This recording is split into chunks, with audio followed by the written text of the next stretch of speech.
त्याचं स्वागत वाजत गाजत शंभूराजांचं केलं. शंभूराजे आता शिवाजीराजे लेखणी करायचे आणि एखादी मोहीम करायचे आणि त्या मोहिमेचं नेतृत्व खुद्द शंभूराजे करायचे. हळूहळू शंभूराजांचं वय वाढायला लागलं आणि या मातीमध्ये सगळ्यात मोठा संस्कार तयार झाला. 750 वर्षाचा अंधार पार होणार होता.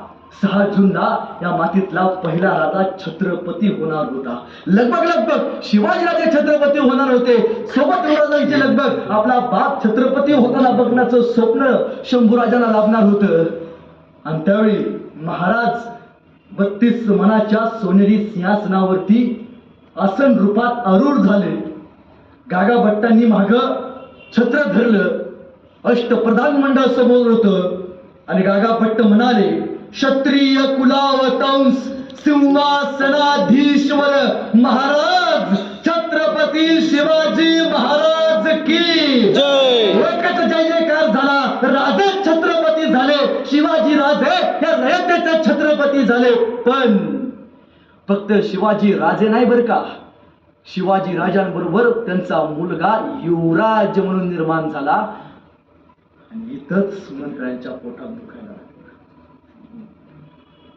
शंभूराजे विज्ञान पंडित, शंभूराजे शास्त्र पंडित, शंभूराजे हुशार.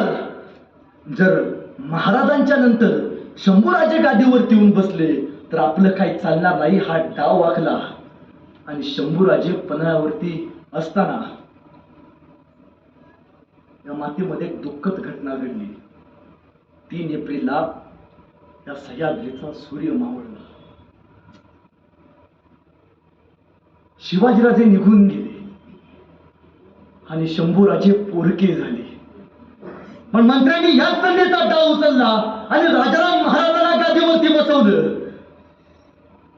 एक युवराज स्वतः शिवाजीराजांनी तयार केला असताना सुद्धा मंत्र्यांचा डाव राजाराम महाराजांना गादीवरती बसवलं. आणि मंत्र्यांनी खर तर राजाराम महाराजांची आई ही खरंच सोयराबाई चांगली होती बरं का, इतिहासानं बदनाम केली. सोयराबाई साधी नाही, शिवाजी राजांची पत्नी आहे ती. स्वतः शंभूराजे स्वतःच्या ग्रंथात लिहितात की माझी आईप्रमाणे जर कुणी काळजी घेतली असेल तर ती फक्त सोयराबाईंनी. आपण काय म्हणतो, भांडणं होती, भावाभावात वाद होते, राजाराम महाराज आणि शंभूराजांच्यात वाद होते. नाही, तुम्हाला माहितीये शंभूराजांच्या मृत्यूनंतर उभ्या आयुष्यात संभाजी राजांच्या सिंहासनावरती राजाराम महाराज परत एकदा सुद्धा बसले नाहीत. एकदा सुद्धा. का? कारण राजाराम महाराज कायम सांगत आले ही गादी आमचे थोरले बंधू छत्रपती संभाजी महाराजांचे. जिथं भावाभावात एवढं प्रेम असताना आपण भांडणं लावतो, हे कुठंतरी आपण टाळलं पाहिजे. आणि मंत्र्यांनी सरसेनापती हंबीरराव मोहितेंना एक पत्र पाठवलं. हंबीर मामा, तुमचा भाचा गादीवर येऊन बसतोय, तुम्ही मला मदत करा, तो कारभार सांभाळा.